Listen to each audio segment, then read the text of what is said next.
वक्रतुंड महाकाय सूर्यकोटी समप्रभ निर्विघ्नं कुरु मे देव सर्वकार्येषु सर्वदा।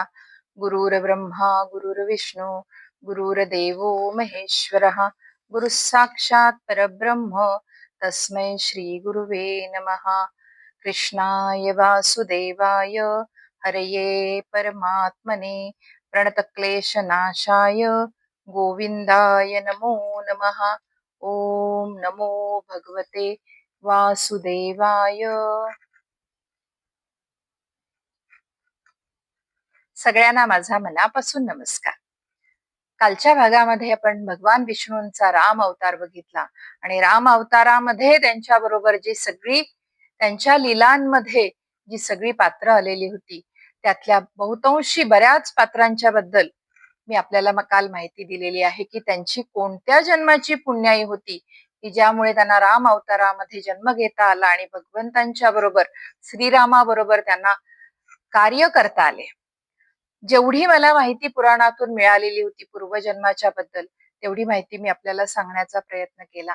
पण काही जणांची मला माहिती मिळालेली नव्हती, पण ती त्यांची राम जन्मामध्येच भगवान विष्णूंवरची जी भक्ती होती, जी निष्ठा होती, त्यामुळे त्यांना राम अवतारामध्ये रामांच्या लीलेमध्ये एक प्रमुख भूमिका निभावता आली. हे सगळे आपण काल बघितले.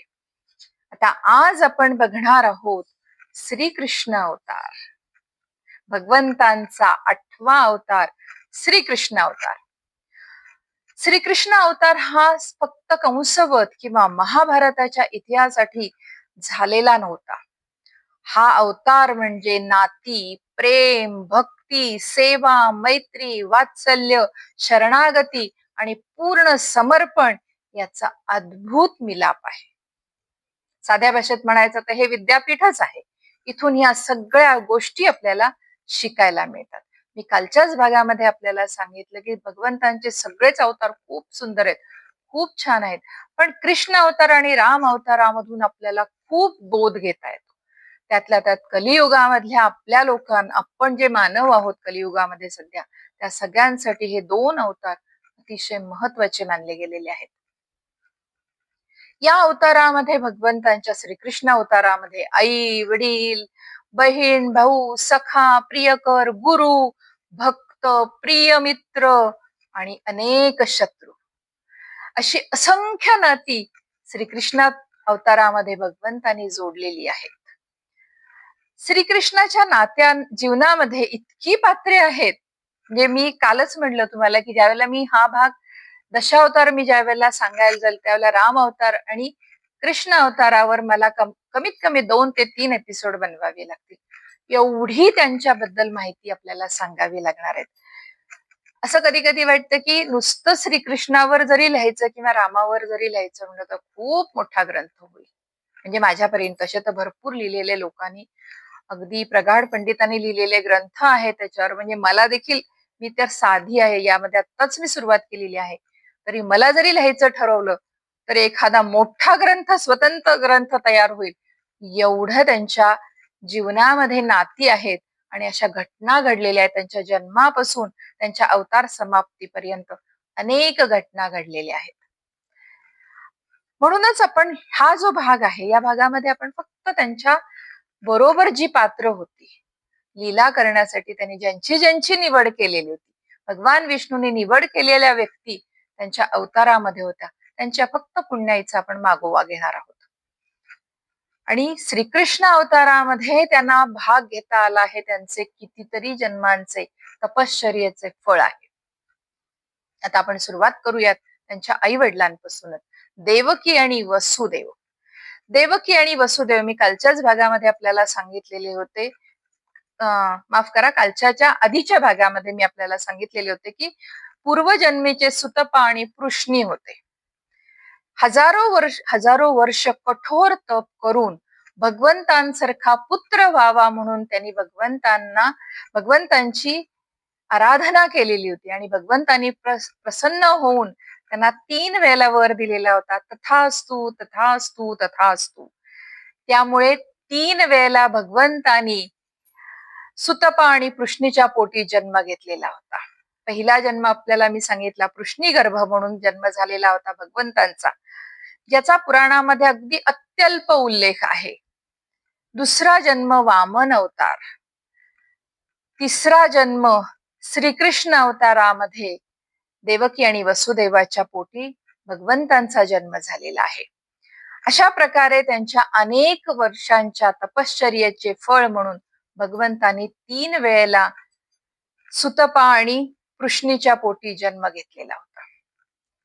नंद आणि यशोदा, नंद आणि यशोदा पूर्वजन्मी, मी आता जितकी मला माहिती मिळालेली आहे, म्हणून राम अवतारामध्ये मला बरीच माहिती मिळाली नाही. जर समजा दशावतार जेव्हा मी करणार आहे एपिसोड, तोपर्यंत जर मला परत अजून काही पुराणातून माहिती मिळाली तर मी परत ती सांगण्याचा प्रयत्न करणार आहे. यामध्ये नंद आणि यशोदा पूर्वजन्मीचे द्रोण आणि धरा होते. त्यांनी ब्रह्मदेवाकडे प्रार्थना केलेली होती की आम्हाला भगवंतावर अखंड वात्सल्य भक्ती करण्याचे भाग्य प्राप्त व्हावे. त्यांनी ब्रह्मदेवाची तपश्चर्या केलेली होती आणि वर हा मागितलेला होता की भगवंतावर वात्सल्य भक्ती करायची. भक्तीचे अनेक प्रकार आहेत, त्याच्यावर पण आपण नंतर बोलूयात कधीतरी. भक्तीचे पण अनेक रूप आहेत, अनेक प्रकार आहेत. तर या दोघांना, द्रोण आणि धरांना वात्सल्य भक्ती करायची होती भगवंतावर, म्हणजे प्रेमाचा वर्षाव करायचा होता. आणि त्यांच्या इच्छेमुळेच भगवंतांनी आणि ब्रह्मदेवानी त्यांना तथास्तु म्हणून वर दिला आणि त्यांच्या इच्छेमुळे त्यांनी नंद आणि यशोदा म्हणून त्यांना जन्म मिळाला. आणि म्हणूनच श्रीकृष्णाचे पहिले पाऊल, पहिले बोलणे, लोणी चोरी, कोड्या, हट्ट, राग, सगळ्या बाललीला अनुभवण्याचे अद्भुत भाग्य नंद आणि यशोदांना मिळालेले होते. बलराम, आपल्याला सगळ्यांना माहिती, मी मागच्या अध्यायातच सांगितलं, लक्ष्मण शेषनागाचे अवतार, तसेच इथे पण बलराम हे शेषनागाचे अवतार आहेत. प्रत्येक भगवंतांच्या अवतारामध्ये शेषनाग भगवंतांची सेवा करण्यासाठी त्यांच्या बरोबरीने अवतार घेतात. हा त्यांचा शाश्वत सेवाभाव आहे. म्हणूनच या जन्मामध्ये फक्त हा एकच जन्म असा आहे की ज्या जन्मामध्ये त्यांनी त्यांचे मोठे बंधू म्हणून जन्म घेतला. राम अवतारामध्ये लक्ष्मण म्हणून जन्म घेतला होता, पण इथे बलराम म्हणून त्यांनी जन्म घेतलेला आहे. राधाराणी, राधाराणी ह्या सामान्य जीवात्मा नाहीत, तर त्या श्रीकृष्णाच्या शक्तीचे स्वरूप आहेत. त्या अनादी, अनंत आणि श्रीकृष्णापासून अविभाज्य आहेत. त्या पूर्वजन्मी कोण होत्या हा प्रश्न त्यांना लागूच होत नाही. त्या अनादी, अनंत आणि श्रीकृष्णापासून अविभाज्य, श्रीकृष्णापासून त्या कधीही दूर न होणाऱ्या आहेत. म्हणून त्यांचं पूर्वजन्मीचं पुण्य किंवा त्या कोण होत्या हा प्रश्नच इथे येत नाही. गोप आणि गोपी, गोकुळामध्ये जेवढे गोप गोपी होते त्यांचं पण महत् भाग्य होतं, त्यांची पण पुण्याई होती, त्यांची पण तपश्चर्या होती. हे सगळे गोप गोपी अनेक वर्ष तप करणारे ऋषी मुनी होते आणि भगवंतांचे महान भक्त होते. त्यांनी भगवंतांना त्यांच्याशी प्रेमाचे नाते मागितले होते. आशीर्वादामध्ये, वरामध्ये भगवंतांशी प्रेमाचे नाते मागितले होते आणि त्यांच्या या अनेक वर्षांच्या तपश्चर्येमुळे त्यांना द्वापार युगामध्ये वृंदावनातले गोप आणि गोपी म्हणून जन्म मिळाला आणि श्रीकृष्णांच्या रासलीला आणि प्रेमभक्तीचा सर्वोच्च अनुभव घेण्याचे भाग्य त्यांना मिळाले. सुदामा, सुदामाच्या पूर्वजन्माबद्दल पुराणामध्ये मला कुठे उल्लेख सापडला नाही, परंतु त्यांची श्रीकृष्णावरची निष्काम मैत्री, प्रेम आणि समर्पण, ज्या वेळेला ते गुरुकुलामध्ये शिकायला गेलेले होते तेव्हा त्यांची मैत्री झालेली होती. श्रीकृष्ण आणि बलराम ज्या वेळेला शिकायला गेलेले होते त्यावेळेला त्यांची सुदामा बरोबर मैत्री झालेली होती. तेवढ्या लहान वयापासून सुदामाची श्रीकृष्णावर निष्काम मैत्री, प्रेम आणि समर्पणाची भावना होती आणि यामुळेच ते श्रीकृष्णाचे अत्यंत प्रिय सखा झाले. आपल्याला मी श्रीमद भागवतामध्ये याबद्दल सांगितलेलं आहे. उद्धव, आता मी जशी जशी ही पात्र सांगायला लागेल तसं तसं आपल्याला श्रीमद भागवतामध्ये कृष्ण अवतारामधल्या त्या सगळ्या व्यक्ती डोळ्यासमोर यायला लागतील.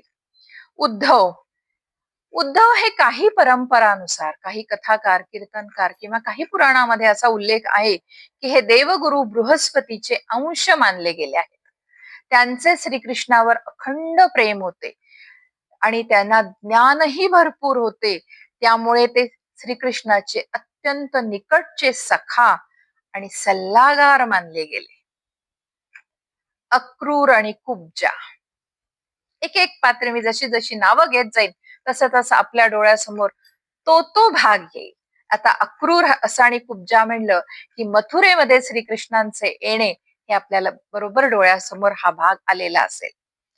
अक्रूर आणि कुब्जा यांच्या पूर्वजन्माबद्दल स्पष्ट कुठल्या पुराणामध्ये माहिती नाहीये, परंतु त्यांची भगवंतांवर, द्वापार युगातच त्यांची भगवंतावर अनन्य भक्ती होती आणि श्रद्धा पण होती. त्यामुळे श्रीकृष्णांच्या लीलांमध्ये त्यांना प्रमुख स्थान प्राप्त झाले. कंस, कंस हा श्रीकृष्णाचा मामा होता, पण तो पूर्वजन्मी कालनेमी नावाचा दैत्य होता. तेव्हापासून त्याच्या मनामध्ये श्रीकृष्णाबद्दल वैरभाव होता आणि त्या वैरभावामुळेच त्याला श्रीकृष्णाच्या हातून मृत्यू आणि मोक्ष प्राप्त झाला.